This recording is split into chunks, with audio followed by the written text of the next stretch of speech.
रात मेहनत करके एग्जाम्स की तैयारी की। आप पूरा साल एक्सट्रीम डेडिकेशन के साथ पढ़े। धीरे धीरे एग्जाम्स नज़दीक आते गए और आपको पूरा कॉन्फिडेंस था कि इस साल तो मैं फुल मार्क्स लेकर आऊँगा। लेकिन एग्ज़ाम वाले दिन जैसे ही टीचर ने क्वेश्चन पेपर सामने रखा, दिमाग में से सब कुछ पढ़ा हुआ गायब। पूरा साल आपने मेहनत करके सब कुछ पढ़ा, समझा, लेकिन सबसे इम्पोर्टेंट चीज़ जिसकी वजह से आपको कुछ भी याद नहीं था, एक ऐसी चीज़ जो हर एक टॉपर की आपसे कई गुना ज़्यादा स्ट्रॉन्ग है, लेकिन आपने कभी उस पर ध्यान ही नहीं दिया। मैं बात कर रहा हूँ मेमोरी पावर। मेमोरी पावर ही वो चीज़ है जो एक नॉर्मल से स्टूडेंट को भी टॉपर बना सकती है। सोचो आपने एक बार कोई चीज़ पढ़ी और वो एग्जाम्स तक याद है, आपके पास एक ऐसी सुपर पावर हो जो आपको दूसरे स्टूडेंट से कई गुना ज़्यादा बेहतर बना देगी। आज इस वीडियो में आपको मैं ऐसे साइंटिफिकली प्रूवन मेथड्स बताऊंगा जिससे आप किसी भी कॉन्सेप्ट को सिर्फ एक बार पढ़ के डायरेक्टली अपनी परमानेंट मेमोरी में स्टोर कर पाओगे। 1990s की बात है। लंदन के एक ऑडिटोरियम में 20 रैंडम लोगों के चेहरे और उनके नाम एक इंसान को दिखाए गए।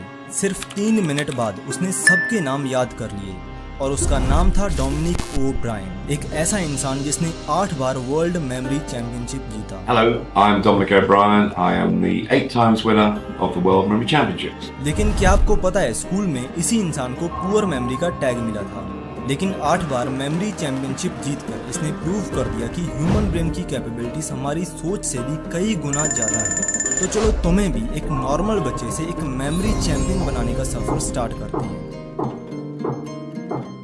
मेमोरी हमारे ब्रेन की एक ऐसी एबिलिटी है जिससे वो इन्फॉर्मेशन को स्टोर और रिट्रीव कर पाए। सपोज आपने स्कूल के पहले दिन साइंस का पहला चैप्टर पढ़ा, ये इन्फॉर्मेशन आपके ब्रेन में स्टोर होगी। फिर टेस्ट और एग्जाम देते टाइम आप यही इन्फॉर्मेशन को ब्रेन में से रिट्रीव करोगे, यानी जो पढ़ा था उसे ब्रेन में से बाहर निकालकर एग्जाम में लिखोगे। अब एक टॉपर और एक नॉर्मल स्टूडेंट में सबसे बड़ा डिफरेंस ये होता है कि टॉपर ने जब वो चैप्टर पढ़ा तो वो उसे हमेशा याद रहा, वहीं एवरेज स्टूडेंट पढ़ने के थोड़े टाइम बाद ही मेजॉरिटी इन्फॉर्मेशन भूल गया। ऐसा इसलिए हुआ क्योंकि जाने अनजाने में टॉपर ऐसे साइंटिफिक प्रोटोकॉल्स फॉलो कर रहा था जिससे सिर्फ एक बार पढ़ते ही उसे सब याद हो जाता। चलो पहले लर्निंग और मेमोराइजेशन के पीछे की साइंस को समझते हैं, उसके बाद आपको ऐसे ऐसे तरीके बताऊंगा जिससे कोई भी इन्फॉर्मेशन चुटकी बजाते याद हो जाए। मेमोरी कैसे फॉर्म होती है? जब हम कोई भी चीज़ एक्सपीरियंस करते हैं थ्रू सेंसरी स्टिमुलाई, यानी हमारी 5 सेंसेस के through, which are vision, skin touch, sound, smell and taste. हमारा नर्वस सिस्टम इस सेंसरी स्टिमुलाई को इलेक्ट्रिकल एंड केमिकल सिग्नल्स में कन्वर्ट कर देगा। ये इलेक्ट्रिकल सिग्नल्स ब्रेन में स्पेसिफिक न्यूरॉन्स की चेन्स या फिर कह सकते हैं कि न्यूरल सर्किट्स एक्टिवेट करते हैं। न्यूरॉन्स ब्रेन में मौजूद वो स्पेशल तरीके के सेल्स हैं जो मैसेजेस को सेंड और रिसीव करने का काम करते हैं। आपके ब्रेन में अप्रॉक्सीमेटली 86 बिलियन न्यूरॉन्स हैं और हर एक न्यूरॉन आसपास के हजारों न्यूरॉन्स के साथ न्यूरल कनेक्शंस बना सकता है और इन न्यूरल कनेक्शंस का काउंट 100 ट्रिलियन तक जा सकता है। हर एक न्यूरल सर्किट के पास एक स्पेसिफिक इन्फॉर्मेशन होती है। फॉर एग्जाम्पल, ये पर्टिकुलर न्यूरल सर्किट्स आपके साइंस के फर्स्ट चैप्टर की मेमोरी के लिए रिस्पॉन्सिबल हैं। जब भी आप उस चैप्टर के बारे में पढ़ोगे या फिर सोचोगे तो यही न्यूरल सर्किट्स एक्टिवेट होंगे। आपको ये चैप्टर कितना याद रहेगा ये इस बात पर भी डिपेंड करता है कि ये न्यूरल सर्किट्स कितने स्ट्रॉन्ग हैं। तो आखिर इन न्यूरल सर्किट्स को स्ट्रॉन्ग करने का सीक्रेट क्या है? और इसी चीज़ पर डिटेल्ड स्टडी 1985 में जर्मन साइकोलॉजिस्ट हर्मन एबिंगॉस ने की थी।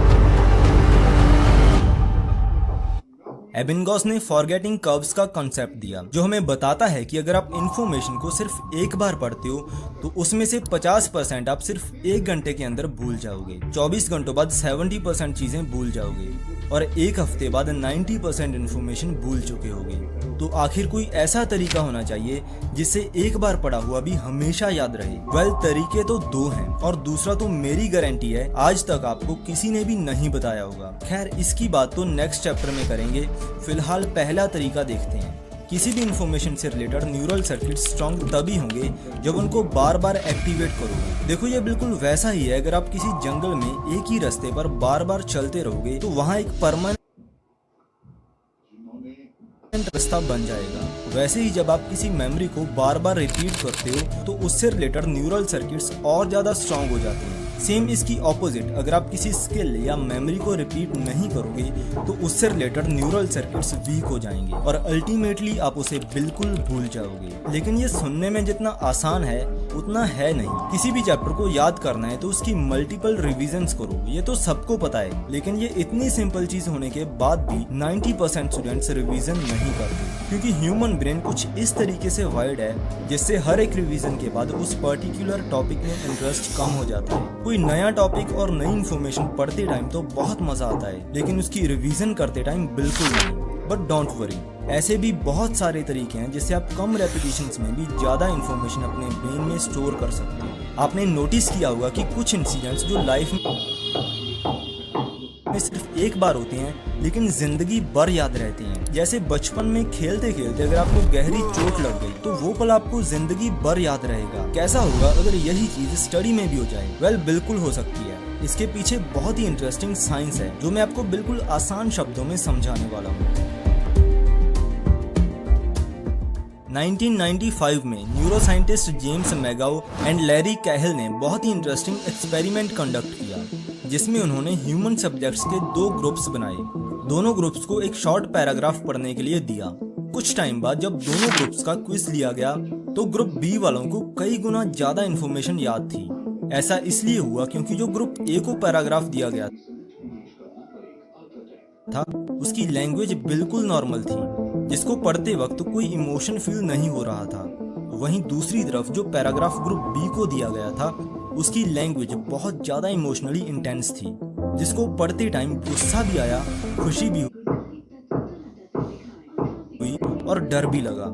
इस स्टडी में ये सामने आया कि जो हाईली इमोशनल इंसिडेंट होते हैं उनको ब्रेन ज्यादा याद रखता है। लेकिन ऐसा क्यों होता है? जब इसे और गहराई से समझा गया तो पता चला कि इन इमोशंस की वजह से ब्रेन में कुछ ऐसे न्यूरोकेमिकल्स रिलीज हुए जिनकी वजह से ब्रेन में न्यूरल सर्किट्स स्ट्रांग होती हैं। मतलब अगर स्टडी करते टाइम भी यही न्यूरोकेमिकल्स हमारे ब्रेन में रिलीज हो जाएं तो हम किसी भी तरह की इन्फॉर्मेशन को बहुत इजीली याद कर सकते हैं। लेकिन ये कौन से न्यूरोकेमिकल्स हैं और कैसे ये ब्रेन में रिलीज होंगे, ये हमें रैट्स पर किए गए एक्सपेरिमेंट से समझ आ जाएगा। एक रैट को एक बॉक्स में रखा गया जिसकी 2 डिफरेंट साइड्स थी, ए और बी। जब उस रैट को एक साइड थोड़ा सा इलेक्ट्रिक शॉक दिया, उसने उस साइड जाना बंद कर दिया।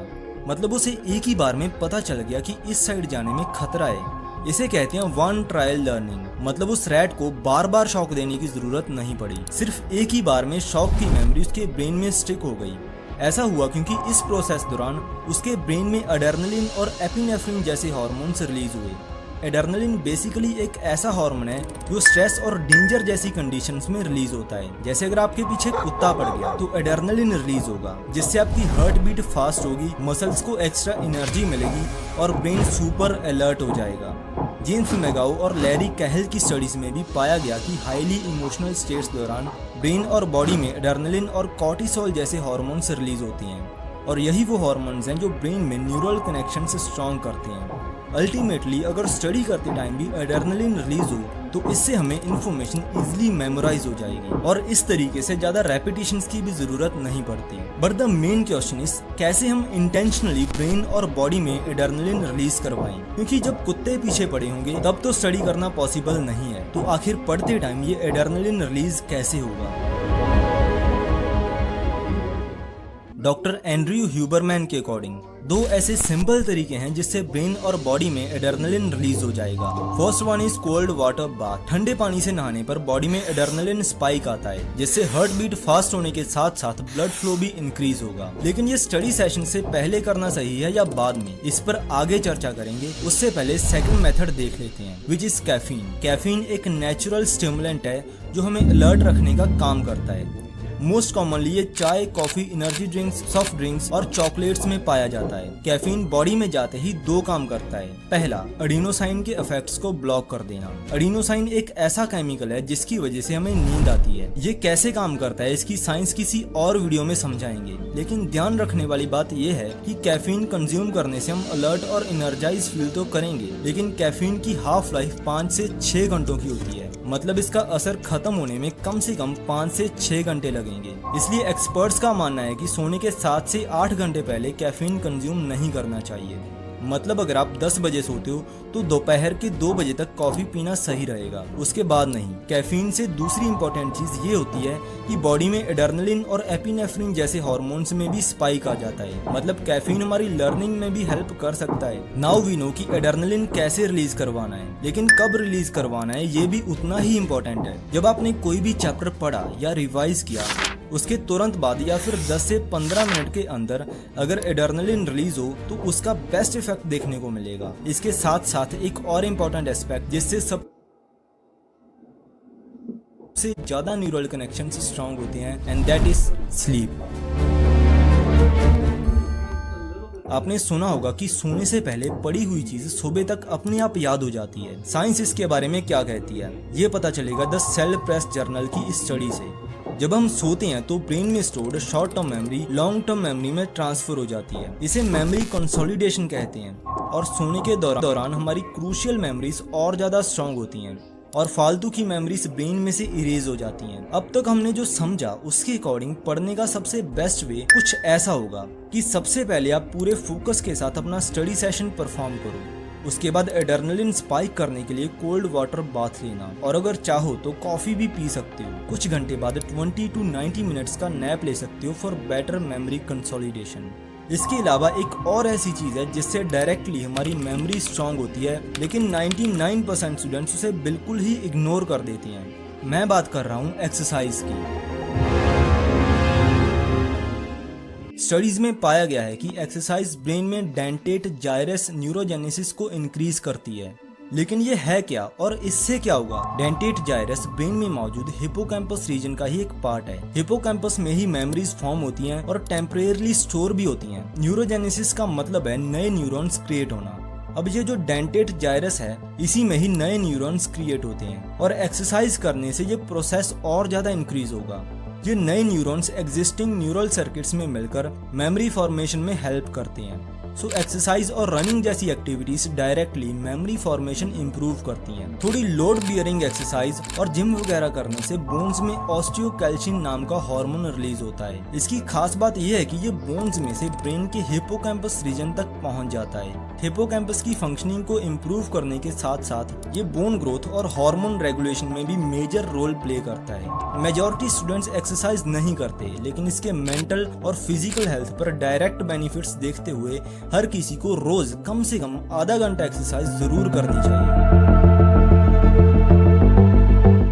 न्यूरोसाइंटिस्ट वेंडी सुजुकी की एक स्टडी में 18 to 45 की एज ग्रुप के लोगों के 2 ग्रुप्स बनाए गए। ग्रुप ए को डेली 13 मिनट्स के लिए मेडिटेशन करवाया गया और ग्रुप बी को डेली पॉडकास्ट दिखाया गया। ये एक्सपेरिमेंट पूरे 8 हफ्ते तक चला और आखिर रिजल्ट निकल के आया कि मेडिटेशन वाले ग्रुप की अटेंशन दूसरे ग्रुप से काफ़ी इम्प्रूव हो गई थी। अगर डेली सुबह 15 से 30 मिनट मेडिटेशन करते हो तो इससे स्ट्रेस लेवल्स कम होने के साथ साथ अटेंशन और मेमोरी भी इम्प्रूव होगी। कुछ लोगों को चीजें देखते ही याद हो जाती हैं। उनकी फोटोग्राफिक मेमोरी बहुत स्ट्रांग होती है। फोटोग्राफिक मेमोरी मतलब जैसे आप अपने नोट्स रिवाइज करते हो तो आपके ब्रेन में उस पेज की इमेज वैसे की वैसे फीड हो गई और आपको अब सब याद है कि उस पर कहाँ क्या लिखा था। स्टडीज में पाया गया है कि जिन लोगों की फोटोग्राफिक मेमोरी ज्यादा स्ट्रांग होती है वो दूसरे एस्पेक्ट्स में थोड़े वीक होते हैं, जैसे उन्हें सुनी हुई चीजें कम याद रहेंगी। लेकिन अगर आपकी फोटोग्राफिक मेमोरी अच्छी है तो आप मेंटल स्नैपशॉट्स की टेक्निक को यूज कर सकते हो। इसमें आपको किसी भी चीज को देखते हुए अपनी आईज को ब्लिंक करना है। इससे उस पर्टिकुलर चीज की फोटोग्राफिक मेमोरी आपके ब्रेन में स्टोर हो जाएगी। ये थी आज की हमारी वीडियो। आई होप आपको बहुत कुछ नया सीखने को मिला होगा। वीडियो देखने में और वीडियो में जो बताया है उसे इम्प्लीमेंट करना, दोनों चीजों में बहुत डिफरेंस है। 90% स्टूडेंट्स वीडियो देख के भूल जाएंगे। अगर आप उन 90% में नहीं हो तो चीजें इम्प्लीमेंट भी करनी है और इसकी शुरुआत कमेंट सेक्शन में लिखकर करो कि मैं डेफिनेटली